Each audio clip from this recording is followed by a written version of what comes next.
The following are properties, original work, creations, and ideas of Kelebogile Sehoa.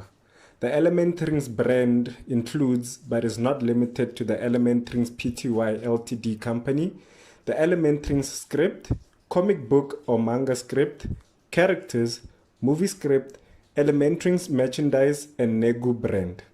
All rights claimed and reserved by Kelebogile Sehoa. Hello and welcome back to ElementRings.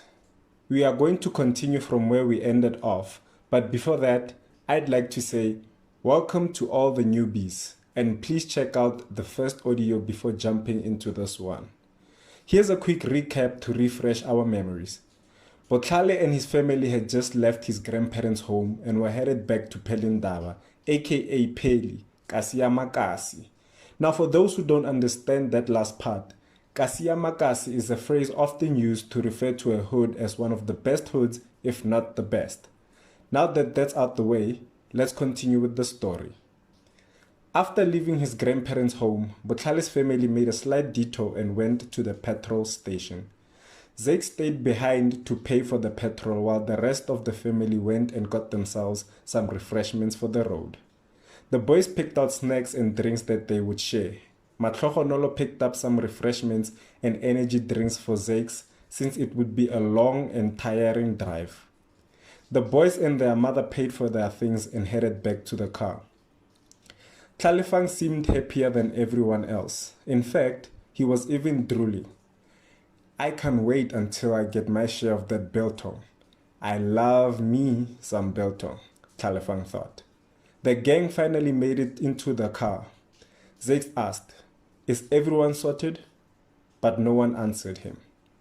When he looked back, his boys were fixated on what they had bought and were sorting out their snacks so each may receive their share. This caused Zakes and Matlogonolo to laugh silently so as not to disturb the boys. The couple looked at each other and smiled. Zakes started the car's engine. The family left the petrol garage and drove to a three-way stop with a sign that read, Louis Trichard to the left and Polokwane to the right. They turned right and drove in that direction for several kilometers. As they got further and further away from Botlokwa, they saw beautiful mountains and lush green lands that looked like they stretched to the end of the earth. Botlhale called out to his father, "Dad?" "Yes, my boy." Botlhale continued and asked, "You said you grew up here, right?" Zakes answered and said, "Yes, I did. Your aunts, uncle, and I grew up here.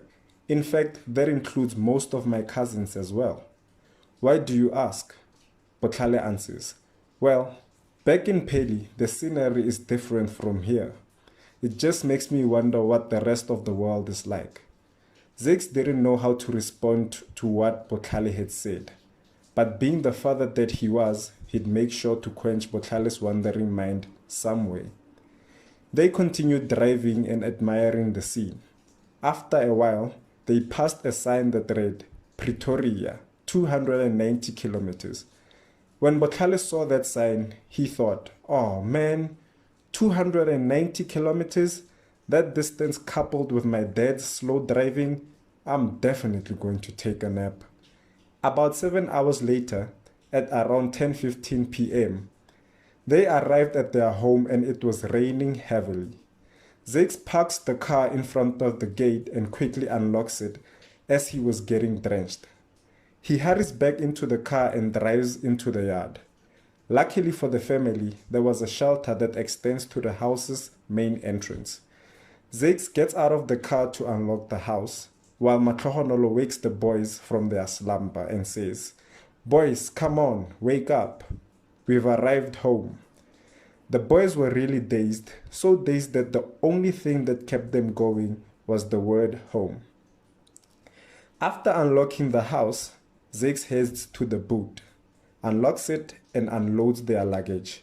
He sighs and thinks, "Gapodu sure is far from Phelindaba." Matlogonolo and the dazed boys enter the house. By some inner force, Botlhale manages to locate his room. On the other hand, Matlogonolo had to lead Tlalefang and Otlalefile, especially Otlalefile, who almost went into the living room. They finally make it to the two boys' room. Now in his room, Botlhale, still half asleep, musters the energy to stay awake for a few seconds as he checks his phone with one eye closed and one eye opened. He squints his open eye and looks at the screen. The time is 10:22 p.m. He also notices 5 missed calls and 2 messages.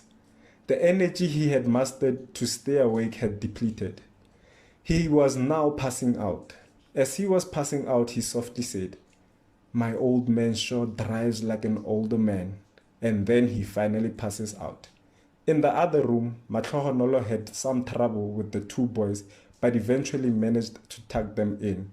She switched off the light and exited their room. Amidst the challenges Mahlohonolo was facing, Zakes had finished getting their stuff out of the car and into the house. After switching the light off in the room, Mahlohonolo headed to Botlhale's room, and when she got there, he hadn't taken off his shoes or gotten into the sheets. She sighs and says, "Lord, when will they be able to take care of themselves?" As Mahlohonolo was thinking out loud, she was unaware of her husband standing by the door behind her. Zakes heard what she said. He chuckles, walks towards Mahlohonolo, holds her on her shoulders and says, "I'll take care of this one, honey. Go run yourself a bath." Mahlohonolo turns around, smiles and hugs Zakes. She exits Botlhale's room and goes to run herself a bath. Zakes walks towards Botlhale's bed and takes off his shoes and puts him into the sheets. "Good night, my boy," Zakes utters the words while smiling and petting Botlhale's head.